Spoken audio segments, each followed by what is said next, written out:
How we live measures our own nature. Viewers, आज के video में हम डिस्कस करेंगे एक British modern poet Philip Larkin की बहुत ही famous poem mister Bleaney. Mister Bleaney 1955 में लिखी गई और 1964 में द विटसन वेडिंग में पब्लिश हुई। ये पोएम तन्हाई, महरूमी, ज़िंदगी को वेस्ट करने यानी पर्पसलेस लाइफ जैसे आइडियाज़ को जाहिर करती है। स्पीकर ने एक खस्ता हाल कमरा किराए पर लिया है और उसे पता चलता है कि पिछला किराएदार मिस्टर ब्लीनी कई सालों से वहाँ रह रहा था। मिस्टर ब्लीनी की जगह लेने के बाद स्पीकर को लगता है कि अब उसकी किस्मत भी मिस्टर ब्लीनी जैसी है और जिस तरह वो एक मामूली सी ज़िंदगी गुजार रहा था वो उसकी फितरत को जाहिर करती है, क्योंकि घर हो या ज़िंदगी हमें वही मिलता है जो हम डिज़र्व करते हैं। This was Mister Bleaney's room he stayed. ये कमरा मिस्टर ब्लीनी का था और वो यहाँ रहता था। इस पोएम में 3 कैरेक्टर्स हैं। एक लैंडलेडी जिसका कमरा है जो किराए पर दे रही है, दूसरा स्पीकर जो कमरा किराए पर लेता है और तीसरा मिस्टर ब्लीनी जो पहले इस रूम में रहा करता था। अब लैंडलेडी स्पीकर को बता रही है कि ये मिस्टर ब्लीनी का कमरा था और वो यहाँ पहले रहा करता था। The whole time he was at the bodies.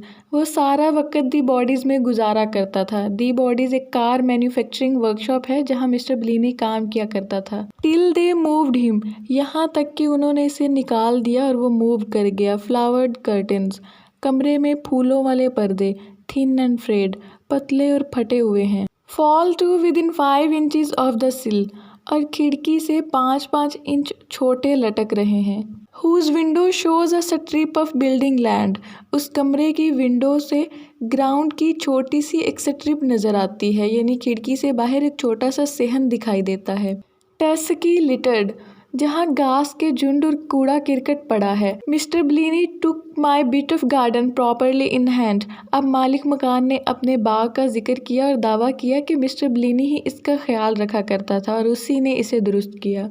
Bed, upright chair, 60 watt bulb, no hook, कमरे में एक बेड है, एक सीधी पुश्त वाली कुर्सी, 6 वॉट का बल्ब और दरवाजे के साथ कोई हुक नहीं।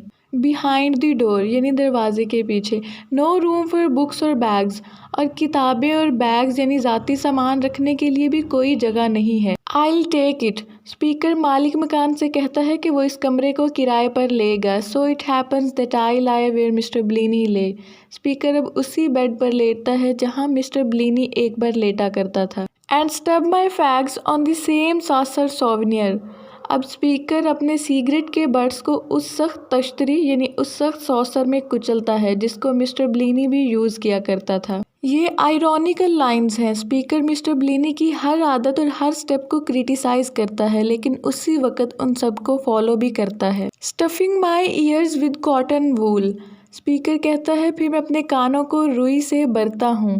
टू ड्रॉन द जैबरिंग सेट, ताकि रेडियो की बड़बड़ाहट मुझे डिस्टर्ब न कर सके। ही egged her on to bye, और ये मिस्टर ब्लीनी ने रेडियो मालिक मकान को खरीद कर देने के लिए कहा था, यानी मिस्टर ब्लीनी की रिक्वेस्ट पर ही लैंडलेडी रेडियो को इस कमरे में लाई थी। आई नो हिज हैबिट्स, अब स्पीकर कहते हैं मैं मिस्टर ब्लीनी की तमाम हैबिट्स को, तमाम आदतों को जानता हूँ। What time he came down, किस वक्त वो नीचे आया करता था। His preference for sauce to gravy, why, और ग्रेवी पर सॉस को तरजीह दिया करता था। वो ऐसा क्यों करता था मुझे अंदाज़ा हो गया है, क्योंकि उसका कमरा देखकर उसकी नेचर और करैक्टर का पता चल रहा है।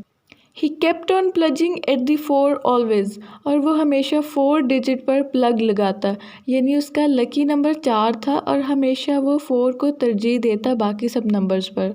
लाइकवाइज देयर ईयरली फ्रेम, अब स्पीकर कहते हैं कि मैं उसके साल के शेड्यूल के बारे में भी जानता हूँ, जिस तरह उसने अपनी आदत बनाई। The Frinton folk who put him up for summer holidays, वो फ्रिंटन में अपने रिश्तेदारों, अपने लोगों के साथ गर्मियों की छुट्टियां गुजारता था। And Christmas at his sisters house in stock, और स्टॉक नाम की जगह पर अपनी बहन के घर क्रिसमस मनाता। But if he stood and watch the frigid wind, लेकिन क्या उसने यहाँ खड़े होकर कभी ठंडी हवा को देखा। टॉसलिंग द क्लाउड्स, और बल खाते बादलों को, ले ऑन दी फस्टी बेड, ये सब कुछ स्पीकर इस ओल्ड फैशन और गंदे से बेड पर लेटे हुए सोच रहा था। Telling himself that this was home, अपने आप को बताते हुए कि ये घर उसे काबिले कबूल है। एंड ग्रिंड, और मुस्कुराया। एंड शिवर्ड और कांप गया without shaking off the dread, खौफ खाए बगैर, ड्रेड मीन्स खौफ। That how we live measures our own nature, कैसे हम जीते हैं ये चीज़ हमारी फितरत को मापती है।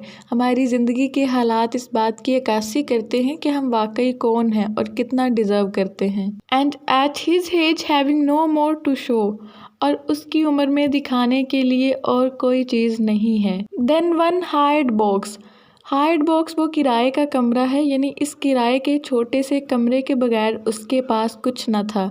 Should make him pretty sure, जो इस बात को यकीनी बनाता है कि उसने ज़िंदगी में सिर्फ इतना ही कमाया था, यानी जितना कमाया वो खाया और उसको कमरे का किराया अदा किया। He warranted no better, I don't know. अब स्पीकर कहते उसने कोई बेहतर ज़मानत या कोई माकूल जवाज़ नहीं दिया, इसलिए मुझे मालूम नहीं। ये पोएम एक मॉडर्न मैन की पर्पसलेस और मीनिंगलेस ज़िंदगी को जाहिर करती है कि किस तरह वो आइसोलेशन में एक डल और मिज़रेबल ज़िंदगी गुजार रहा है। व्यूअर्स, इसी के साथ ये वीडियो एंड होती है। उम्मीद करती हूँ आपको समझ में आई होगी। Thank you so much for watching.